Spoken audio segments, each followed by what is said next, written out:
Hallelujah, good morning. क्या उठ गए हैं? प्रभु के वचनों को सुनने के लिए तैयार हैं? तो आइए प्रार्थना से शुरू करें। पवित्र पिता, एक बार फिर से आपके चरणों में हम आते हैं। प्रभु, आपके प्रेम की गहराई को समझकर आपके करीबी में बढ़ने का अनुग्रह दें। हर एक व्यक्ति जो यह वचन सुन रहा है, उनके हृदयों में आपका वचन कार्य करने पाए। हम सबसे बात करें, यीशु के नाम से प्रार्थना मांगते हैं, आमीन। जी हां, ऐसे कई लोग हैं जो अब तक मसीह यीशु के प्रेम को नहीं जानते। दूसरों की बात छोड़िए, क्या आपने जाना है? मसीह यीशु के प्रेम का आपने कितना अनुभव किया है? कितना अधिक आपने उनके प्रेम को जाना है? हां, मैं प्रभु को जानता हूं। प्रभु ने मेरे जीवन में भलाई की है, प्रभु ने मुझे चंगाई दी है। वे काफी प्रेमी हैं। क्या अपने जीवन में आपका केवल यही अनुभव रहा है, या फिर उनके प्रेम की गहराई को आपने समझा है? आखिरकार प्रभु यीशु मसीह इस संसार में क्यों आए? परमेश्वर ने जगत से ऐसा प्रेम किया कि उन्होंने अपना इकलौता पुत्र दे दिया, ताकि जो कोई उन पर विश्वास करे वो नाश ना हो बल्कि अनंत जीवन पाए। उस प्रेम को दिखाने के लिए उन्हें आना था। प्रभु यीशु इस संसार में अपना हुक्म चलाने, अपना अधिकार दिखाने के लिए बिल्कुल नहीं आए, बल्कि एक दास होकर आए, परमेश्वर के प्रेम को जताने के लिए। अपने आप को शून्य करके, तमाम दुख तकलीफों को सहन करते हुए हमारे लिए एक आदर्श बनकर प्रभु इस संसार में आए। लेकिन आज भी कई लोग यीशु मसीह के विषय नहीं जानते, जो काफी दुखद है। इन दिनों में हम प्रभु यीशु मसीह के क्रूस और क्रूस पर मृत्यु के विषय, उनके प्रेम के विषय मनन कर रहे हैं। क्या आपने कभी क्रूस को देखा है? आज दुकानों में, बहुत जगहों पर विभिन्न प्रकार के, विभिन्न माप के क्रूस आज नजर आ जाते हैं। कई दीवारों पर पेंटिंग्स वगैरह नजर आती हैं, और इस वजह से अधिकतर लोगों ने जरूर देखा होगा। लेकिन उनका मानना यही है कि यह जो ईसाई लोग हैं उनसे संबंधित है, उनके इष्ट देव से संबंधित है कहकर उस पर ज्यादा ध्यान नहीं देते। देखिए, क्रूस महत्वपूर्ण नहीं है। लकड़ी का जो क्रूस है वो महत्वपूर्ण नहीं है। क्रूस मतलब एक खड़ी लकड़ी और एक आड़ी लकड़ी, लेकिन इसका एक अर्थ है। खड़ी लकड़ी मतलब आपका और आपके परमेश्वर के बीच एक संबंध हो। आड़ी लकड़ी मतलब आपका और आपके पड़ोसियों के बीच एक अच्छा संबंध हो। इस संसार में रहते हुए प्रभु यीशु मसीह ने इंसानों को यही सिखाने का प्रयास किया कि तुम अपने परमेश्वर से पूरे शक्ति और सामर्थ्य से प्रेम करो। साथ ही आस पड़ोस वालों के विषय मुझे नहीं पता ना कहें। अपने पड़ोसियों से भी अपने समान प्रेम करने को प्रभु कहते हैं। क्रूस प्रेम का सादृश्य है। फिर क्या आपने क्रूस पर जो यीशु हैं उन्हें देखा है? कुछ लोग अब भी क्रूस पर लटके हुए यीशु की पूजा करते हैं। उसकी जरूरत नहीं है, क्योंकि वे क्रूस पर नहीं हैं। उन्हें क्रूस पर चढ़ाया गया, वे मारे गए, उन्हें अरमतिया यूसुफ नाम के व्यक्ति के कब्र में गाड़ा गया। अरमतिया यूसुफ एक काफी धनी व्यक्ति था, और जिस प्रकार से उन्होंने कहा था वे मृत्यु से तीसरे दिन दोबारा जी उठेंगे, वैसा हुआ। आज भी यरूशलेम में उनकी उस खाली कब्र को देखा जा सकता है। अगर क्रूस पर टंगे हुए यीशु को हम देखें, उनके दोनों जो हाथ हैं वे फैले हुए हैं, और क्रूस पर उनके हाथों को कील से ठोका गया है। यीशु मसीह के हाथ हमेशा फैले हुए हैं। जब कभी मैं वह दृश्य देखता हूं, यीशु मसीह मेरे लिए हमेशा अपने हाथों को फैलाए इंतजार कर रहे हैं, मुझे अपने आलिंगन में लेने को तैयार है। देख, मैंने तेरे लिए अपने प्राणों तक को दे दिया, मेरे प्रेम को चख कर देख, मानो ऐसा कह रहे हो। आपको क्या लगता है, जब आप यीशु मसीह के क्रूस पर मनन करते हैं, क्या आप में कोई बदलाव आया है? Are you cherishing him? क्या आप उनमें आनंदित हैं? क्या आप प्रभु के प्रेम को समझ नहीं पा रहे हैं? फैले हुए हाथ, पूरे संसार भर के लिए उनके हाथ इसी प्रकार से फैले हुए हैं। क्यों ना हम एक वचन को देखें। यशाया नबी की पुस्तक 65वां अध्याय पहली आयत से पढ़ना चाहूंगा। जो मुझे पूछते भी ना थे मेरे खोजी हैं, जो मुझे ढूंढते भी ना थे उन्होंने मुझे पा लिया। दूसरी आयत देखिएगा। मैं एक हठीली जाति के लोगों की ओर दिन भर हाथ फैलाए रहा, जो अपनी युक्तियों के अनुसार बुरे मार्ग में चलते हैं। किसके लिए? अच्छे लोगों के लिए नहीं। हम अपने बच्चों को हाथ फैलाकर आओ बच्चों करके पुकारते हैं, है कि नहीं? लेकिन प्रभु किसके लिए हाथ फैला रहे हैं? हठीले लोगों के लिए। हठीले लोग चाहे कितनी ही बार उन्हें बुला लें, नहीं नहीं नहीं नहीं करते। वे करीब नहीं आते। छोटे बच्चों को देखिए, उन्हें खाना खिलाना एक बहुत बड़ा काम है। एक बार आओ, थोड़ा सा खा लो, एक बार खा लो कहते हुए मां बाप पीछे घूमते हैं। जितनी कोशिश करो उतना ज्यादा वे दूर भागते हैं। कितनी बार बुलाएंगे, आ जाओ खा लो करने के बाद अंततः खाना है तो खाओ, नहीं तो छोड़ दो करके चले जाते हैं। लेकिन यीशु मसीह दिन भर हाथ फैलाए रहे। अगर कुछ लोगों के बारे में कहें तो वे अब भी इंतजार कर रहे हैं। 30 बरस हो गए हैं, 40 बरस हो गए हैं, अरे तुम 50 के हो गए हो, कम से कम अब तो आ जाओ, मैं तुम्हारा इंतजार कर रहा हूं, हाथ फैलाए तुम्हें पुकार रहा हूं नरक से बचाने के लिए। कम से कम अब तो मेरे फैले हुए हाथों को देख तो मेरे पास आओ। तुम अपनी मर्जी के अनुसार करते हुए रास्ता भटक के जा रहे हो।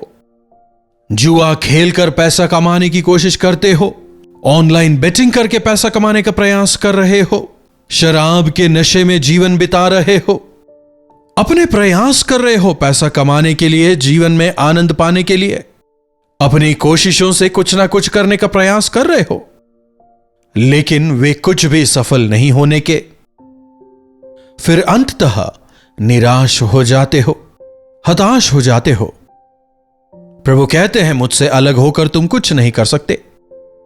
आज हम जो कुछ भी है, हमारे पास जो कुछ भी है वो प्रभु की ओर से है। अगर ये समझें तो धन्यवादी होकर जिएंगे। प्रभु के साथ मिलकर अगर हम आगे बढ़ें, हर चीज में आशीष पाएंगे। हठीले लोगों के लिए मैं दिन भर हाथ फैलाए रहा। एक और वचन की ओर आपके ध्यान को लाना चाहूंगा। देखिएगा, रोमियो की पत्री उसका 10वां अध्याय 21वीं आयत को पढ़ना चाहूंगा। मैं सारे दिन अपने हाथ आज्ञा ना मानने वाली और विवाद करने वाली प्रजा की ओर पसारे रहा। आज्ञा ना मानने वाले हठीली जाति की ओर, अपने ही मार्गों में चल के बर्बाद हो जाने वालों की ओर, परमेश्वर की आज्ञाओं को ना मानने वालों की ओर मैं हाथ पसारे रहा। 1-2 बार हम कोशिश कर लेंगे, अगर नहीं तो छोड़ देते हैं ना। जो लोग हमारा सम्मान नहीं करते, जो लोग हमारा कहना नहीं मानते, जो लोग हमारे साथ इकट्ठे नहीं होते, क्या हम उनके पीछे बार बार जाएंगे? नहीं, लेकिन प्रभु का प्रेम बार बार हमें अपनी ओर बुलाता रहता है। जितना अधिक हम यीशु के प्रेम को समझेंगे, उतना अधिक उनके करीब जाएंगे, उतना अधिक इस संसार को हम त्यागेंगे। संसार का प्रेम हमें प्रभावित नहीं करेगा। कब से यीशु मसीह आपसे विनती कर रहे हैं? नौजवानों से आज यीशु मसीह पुकार कर कह रहे हैं, हे पुत्र, हे पुत्री, अपने हृदय को तुम मुझे दो। मैं तुम्हारे जीवन को बदलूंगा, मैं तुम्हें आशीष दूंगा, मैं तुम्हारे साथ रहकर तुम्हें चलाऊंगा। विभिन्न प्रकार से प्रभु का प्रेम पुकारता है। जब हम प्रभु के भवन में जाते हैं, वचन के द्वारा, प्रार्थना के द्वारा, प्रभु हमें पुकारते हैं। थोड़ी सी परेशानी सामने आते ही कई सारे लोग प्रभु को छोड़ देते हैं, लेकिन प्रभु को देखिए, वो दिन भर हठीली जाति की और अपने हाथ को फैलाए रखे हैं। उतना ही नहीं, जबकि वे हमें पुकार रहे हैं, बार बार दया करके हमें पुकार रहे हैं, तो क्यों मेरे पीछे पड़े हैं, मुझे छोड़ दीजिए कहकर उनका विरोध करते हैं। तौबा उन पर। आज कितने लोगों ने यीशु के प्रेम को नहीं पहचाना है। जब मैं यह सोचता हूं, काफी दुख होता है। हे आकाश सुन, भूमि कान लगा, मैंने बच्चों को पाल पोस कर बड़ा किया, लेकिन मेरे बच्चों ने मुझे भुला दिया। मेरे बच्चे मेरे पास नहीं आ रहे। उन्हें पाल पोस कर मैंने बड़ा किया है, वे नहीं जान रहे। इसके पीछे उसके पीछे सृष्टिकर्ता को छोड़कर सृष्टि के पीछे भाग रहे हैं। उन्हें उद्धार देने के लिए अपने लहू को बहाने वाले प्रभु के पास नहीं आ रहे। एक बैल को देखिए, अपने मालिक को वो पहचानता है। वो दिन भर इधर उधर घूमता है, लेकिन शाम होते होते घर आ जाता है। उसी प्रकार गधे को भी देखिए, वो अपने मालिक को पहचानता है। गधे की तुलना हम किससे करते हैं? मूर्ख या मूर्खता से। ऐसा गधा भी कम से कम अपने स्थान को, अपने मालिक को पहचानता है और वापस घर आ जाता है। लेकिन इंसान को देखिए, अपने सृष्टिकर्ता को वो भूल गया है। तुम कहां से आए हो? तुम्हारा सृष्टिकर्ता कौन है? इंसान आज नहीं जान पा रहा। काठ के और पत्थरों के देवताओं को उन्होंने अपने लिए बना लिया है। अरे हमें परमेश्वर ने मिट्टी से बनाया है और आज उस मिट्टी का मोल है, क्योंकि हमारे अंदर उनकी सांस मौजूद है।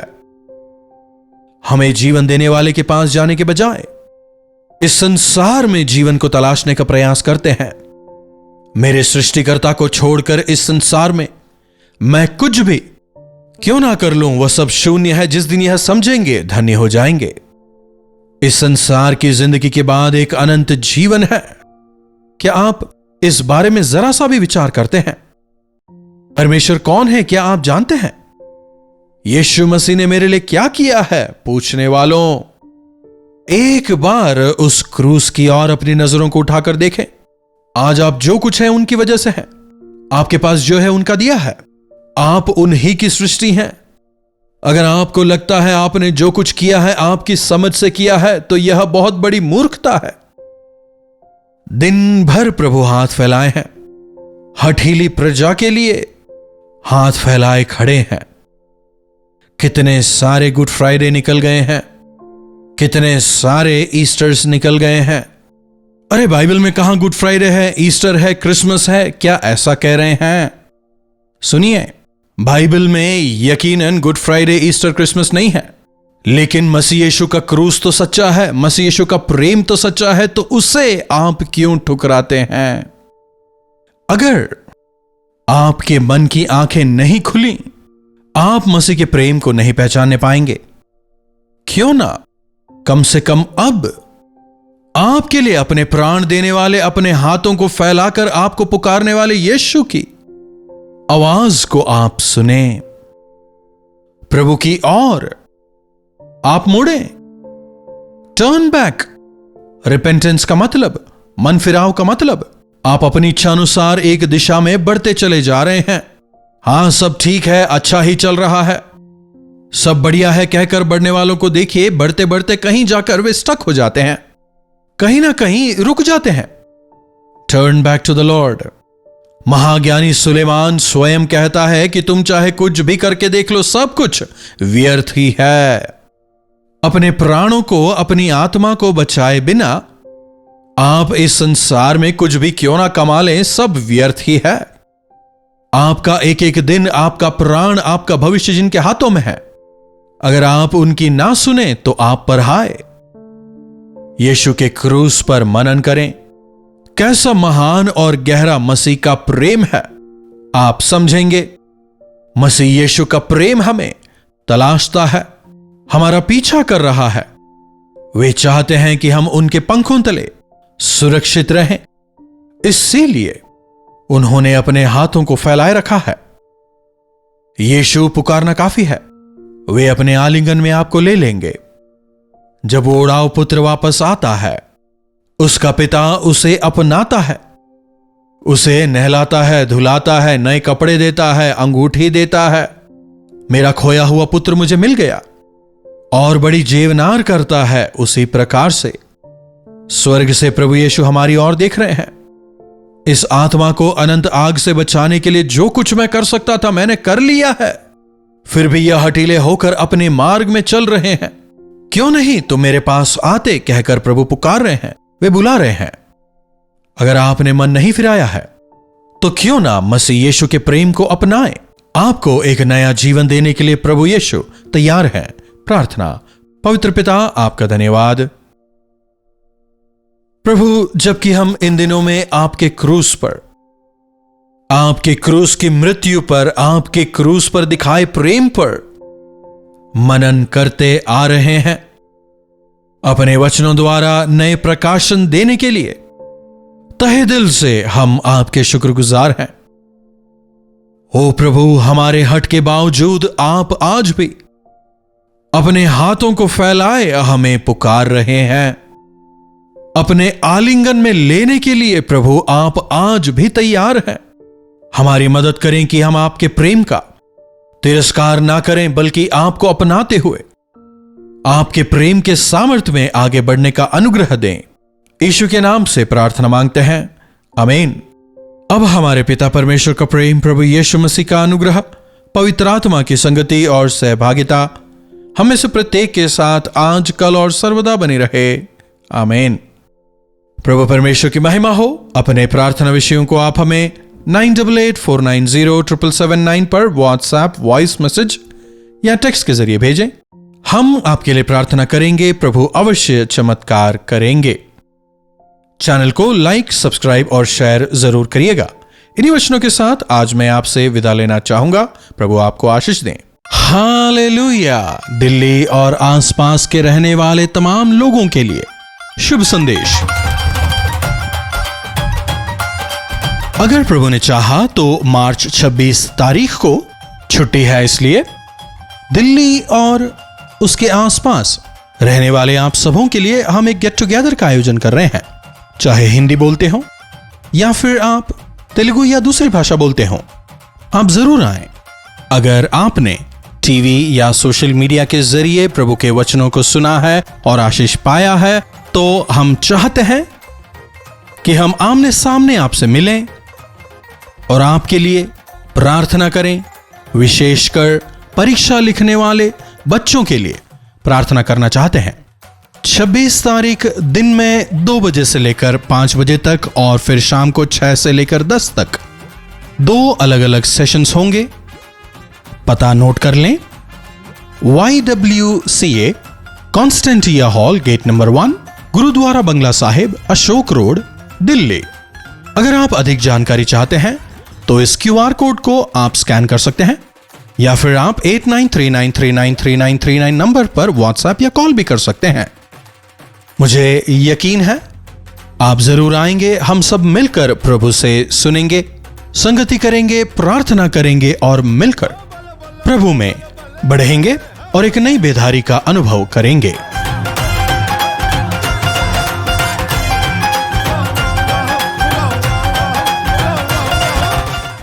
कलवरी दर्शन, ये है प्रेम के दर्शन, यीशु प्रेम के दर्शन।